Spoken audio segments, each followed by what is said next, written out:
Next to join us is Rabbi Tarlan Rabizadeh. Tarlan is the Vice President of Jewish Engagement at American Jewish University. Thank you so much for coming on today, Tarlan.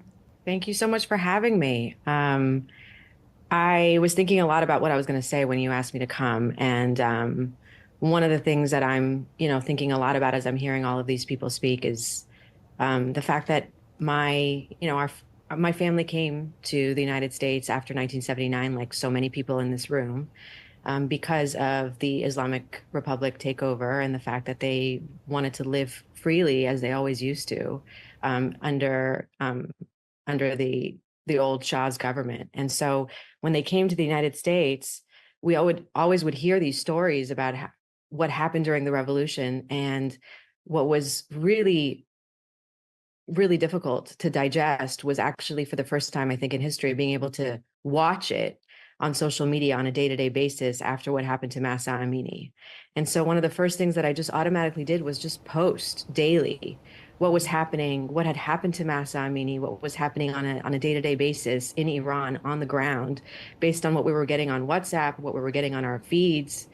And as a rabbi, it was really fascinating to hear other rabbis tell me that they didn't even know what was happening if it wasn't for my social feed. And that is what prompted me to just realize, really, that CNN, Fox, so many news channels were not posting and streaming what was happening on a day-to-day basis. And once I realized that I was able to create this change or spread this knowledge, I started doing so right away.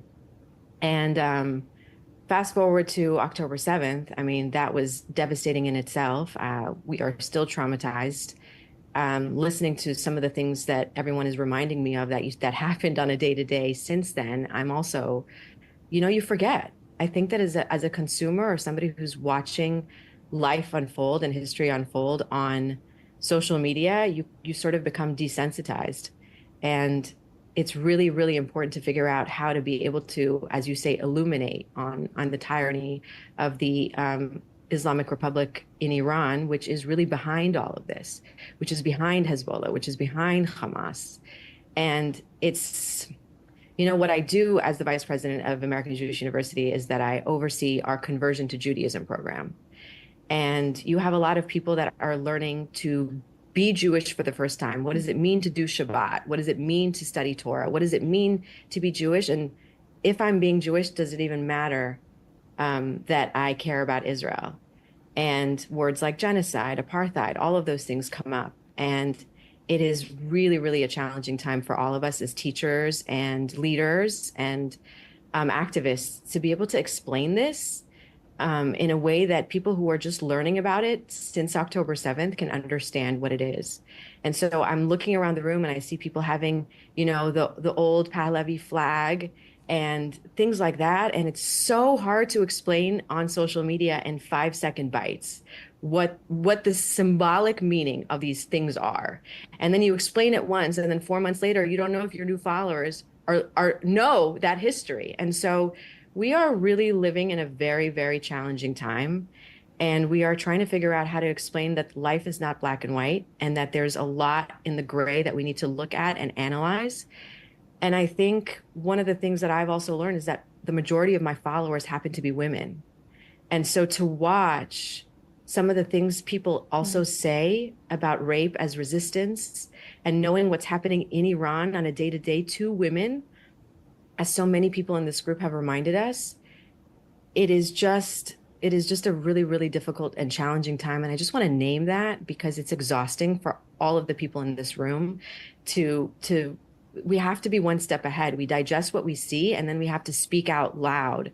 Yes. And it's a lot to hold. And the majority of the people in this room are also women. And to think about rape and all of these things happening to women on a day-to-day basis because of religion, as a rabbi, it's just, this is not what God wanted. This is not what religion was supposed to bring. And so I also want to just say one more thing.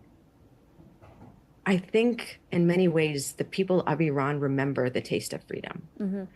There are parents who have taught their children what it was like back in the day, right? We have sometimes these like waves of women in Iran in the 70s with their mini skirts and things going around. It's really taking us back to what it was and what it could be. But the only way that we can actually create change is if we work together. If we continue to watch the news like it's just a movie and it has nothing to do with us, we're not going to be able to change it. So I am in awe of the women of Iran. In awe of them. They stand up. They want to do things, but the only way that they can actually achieve it is if the world helps. They cannot do it alone. No one can do anything alone. And so if I could say one thing to the world, it would be, yes, have hope. Yes, continue your fight. If you want to spread truth, you want to bring nuance, you want to spread fact, awesome. But we have to do.